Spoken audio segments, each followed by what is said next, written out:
안녕하십니까. 시립관악노인 종합복지관 정지영 물리치료사입니다. 이번 시간에는 족저근막염이란 무엇인지 알아보는 시간을 가지겠습니다. 족저근막염이라는 단어는 우리가 매체, 일상생활 등에서 아마 한 번쯤은 들어보거나 본 적이 있습니다. 족저근막염의 정의는 발바닥 근육을 감싸고 있는 얇은 막, 즉 족저근막에 염증이 발생하는 것을 말합니다. 발 뒤꿈치뼈의 전내측과 발가락뼈를 이어주는 족저근막은 발의 아치를 유지하고 발바닥이 받는 충격을 흡수하며 체중이 실린 상태에서 발을 들어 올리는데 도움을 주어 보행 시 발의 역학에 중요한 역할을 합니다. 이러한 족저근막이 어떤 요인에 의해서 반복적인 자극이 가해지면 미세한 손상을 일으키고 이는 근막을 구성하는 콜라겐의 변성을 유발하여 염증이 발생하며 서서히 찌르는 듯한 통증이 나타나게 됩니다. 이것이 바로 우리가 흔히 알고 있는 족저근막염인 것입니다. 족저근막염은 발바닥에 근막의 고통을 유발하는 염증을 말합니다. 족저근막이나 아치 근육의 과도한 사용으로 종종 일어납니다. 매우 흔한 질환으로 알고 있으며 적절하게 돌보지 않으면 치료가 어려울 수 있습니다. 족저근막염은 임상적으로 많이 볼 수 있는 질환이며 성인 발 뒤꿈치 통증의 가장 흔한 원인으로 남자보다 여자에게서 1.6배에서 2배 정도 더 많이 발생하며 50대 전후 환자들에게 많이 나타난다고 하여 50족이라고도 불리기도 합니다. 족저근막염의 원인은 매우 다양합니다. 특히 발의 형태에 따라 족저근막염 발생에 영향을 줄 수 있는데 발바닥 내측의 아치가 정상보다 높아진 요족이나 발바닥의 아치가 정상보다 낮아진 평발의 경우가 대표적입니다. 발의 움직임이 정상과 달라 족저근막에 비정상적인 자극이 가해져 병이 발생이 쉬운 것입니다.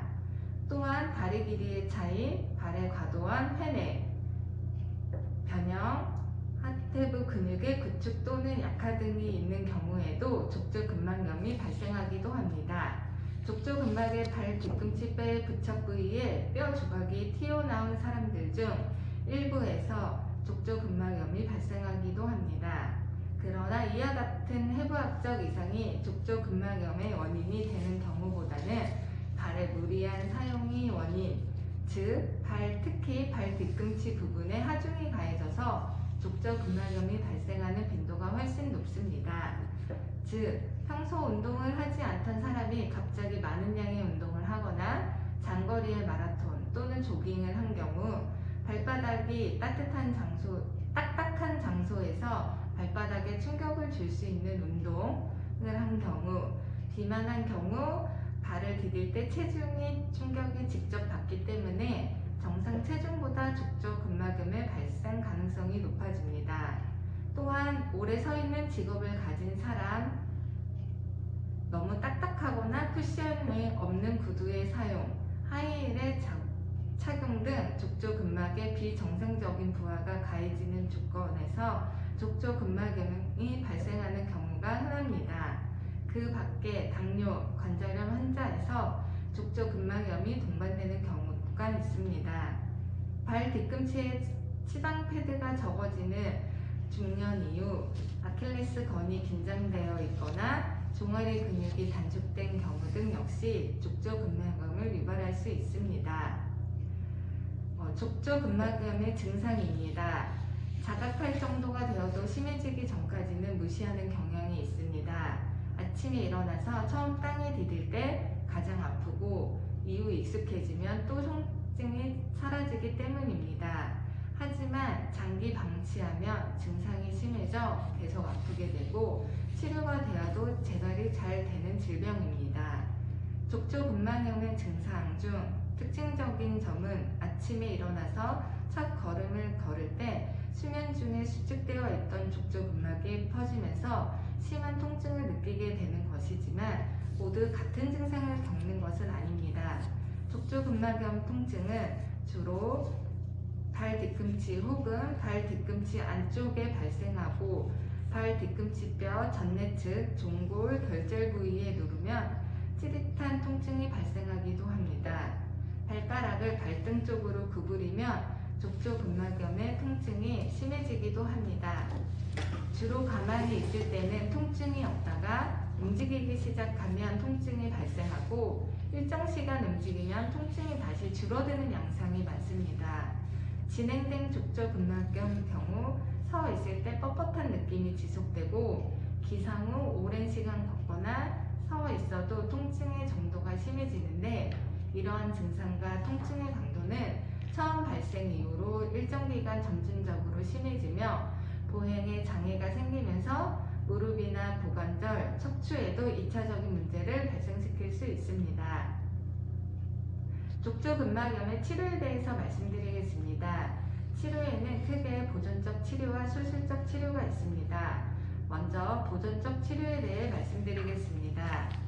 첫 번째, 원인 제거 및 교정입니다.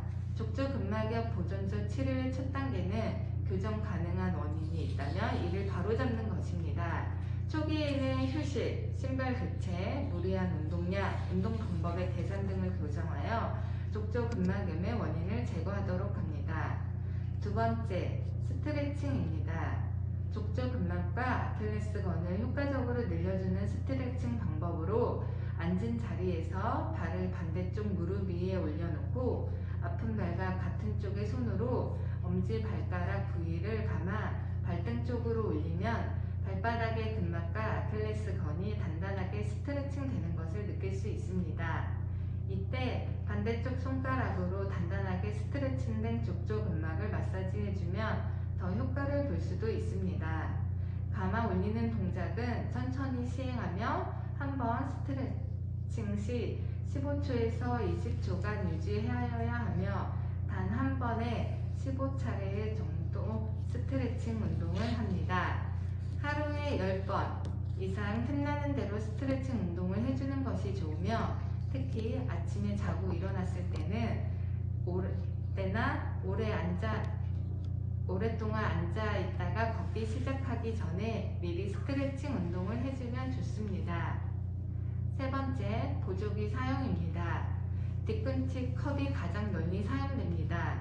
딱딱한 플라스틱 제품은 뒤꿈치 연부 조직을 감싸서 뒤꿈치에 가해지는 충격을 흡수하는 기전으로 사용되며 고무 제품은 연부 조직을 감싸면서 쿠션 역할도 하도록 합니다. 부목이나 속보 고정을 발목 관절이 중립이거나 약간 발바닥 쪽으로 굽힌 상태에서 유지하는 방법도 간혹 사용됩니다. 네 번째, 비스트레이트성 소형 진통제입니다. 부종이 동반된 급성기의 족저근막의 경우 효과가 있으나 장기간 사용하는 것은 여러 부작용을 감안할 때 권장되지 않습니다. 다섯 번째, 주사요법입니다. 다른 보존적 치료를 충분히 사용한 후에도 족저근막염 증상에 호전이 없을 때 고려합니다. 반복 사용은 족저근막염의 급성 파열 위험이 있고 뒤꿈치 지방 패드의 위축을 초래할 수 있습니다. 여섯 번째, 체충격파 요법입니다. 확실한 효과에 대해서 논란이 있으나 족저근막염 수술을 하지 않고 치료할 수 있는 방법 중 한 가지이기 때문에 점차 사용이 늘어나고 있습니다.